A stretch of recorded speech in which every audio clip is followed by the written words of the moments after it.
The idea germinated many years ago when we were working with some community groups to think about how to make this area of Mount Pleasant more walkable and more attractive to people who lived in the area.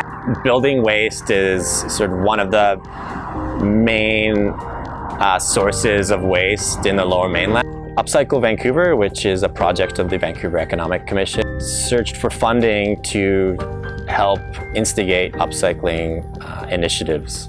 And they received some of this funding from Partners for Places, which is a large funding network that operates in the States and in Canada. And with this money, they put together a grant that would fund 3 demonstration projects of upcycled material in Vancouver. And we approached Rise and asked them to donate some of the wood from the demolished building at Broadway and Kingsway area. And we got a big stack of wood, and we were thinking, what can we do with this reclaimed wood and put it into a community project? The project has been a 2-year-long process, so there were lots of people involved. We had a local architect save some wood from building demolition that happened about 2 years ago. The City of Vancouver has been a great partner in having a Parklet program in the first place. And Upcycle Vancouver is also a great partner. They are in touch with the salvage, I guess the sharing salvage economy in Vancouver, and Mount Pleasant Neighbourhood House, of course.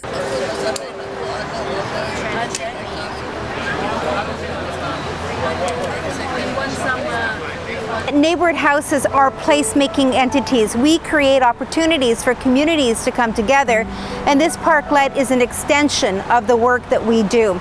It's a place where people can come together, they can socialize, and we're hoping to be able to create connections with just some of the programming and the casual conversations that happen here in the parklet. Mount Pleasant is a very diverse and changing neighborhood in the city of Vancouver. And we've always been known for a community to be very diverse, and they all come together in a place where they are equal and able to intermingle together here at the Mount Pleasant Neighborhood House. What we do here is we provide space for people to connect regardless of backgrounds that they are in. So this parklet is just a perfect extension of the work that we do. I think the parklet will improve the neighborhood house because it acts as a really welcoming space. It's very colorful, it's very interactive, and there's a lot of greenery, so there's a lot of different opportunities for people to come in. When we came to designing the parklet, we engaged a number of people into the design elements because we wanted to make sure that the parklet was going to suit the needs of many people.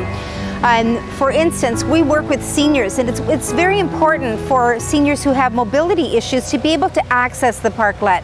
So what we did is that we created a beautiful patio that extends off to the pavement, and people who have mobility devices can actually access the parklet.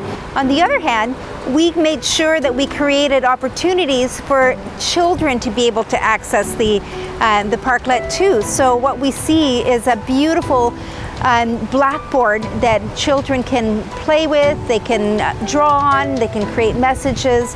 And of course, what we've done is created an area for picnics, for gatherings.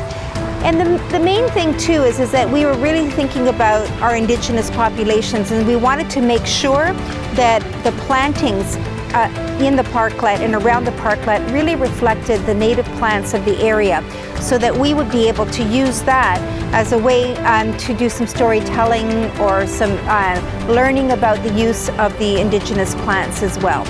In terms of working with volunteers, Projects in Place is an organization that one of our strong suits is the ability to harness the energy of a neighborhood to get behind a project. There were a lot of people who came together for this project. We had landscape architects, we had designers, we had people experienced in the construction and landscaping industry, and we also had planners and people who were interested in project coordination. So we kind of tap into a lot of different skills to make this happen. When we got around to physically building the parklet with volunteers, that was a 3-day process that involved a lot of coordination to make sure that all the right people, all the materials, all the tools were there exactly when we needed them over 3 days. And it was very hot over those 3 days. We had, to make sure everybody was hydrated and fed. But I think it worked really well. We had people who didn't have a lot of skills and were willing to learn. We had people who were more experienced professionals who wanted to give up their time and their knowledge to get people involved with the project. And I think that shows ownership from start to finish. You have a project that takes from 2 years, that started 2 years ago, where people started to envision the space, and then they're seeing it materialize in front of their eyes, and they're literally building it with their hands and their sweat and their time. It was phenomenal to see people who had never really done any digging before get in there and just put their hearts and souls into this parklet. It's literally and I guess figuratively shaped by the neighborhood, because they will be able to say what happens in this space.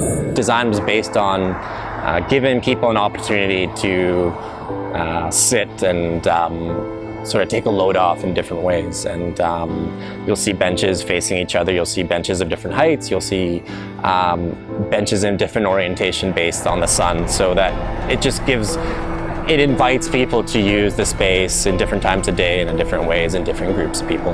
A lot of the expectation that we have for the parklet is that the programming will be more organic. People will sit down, they'll be able to take out a checker set or a chess set or a mahjong table, and they'll be able to sit outside when the weather is beautiful and talk to each other and do their own programming, which is what we're really well known for in the Neighbourhood House.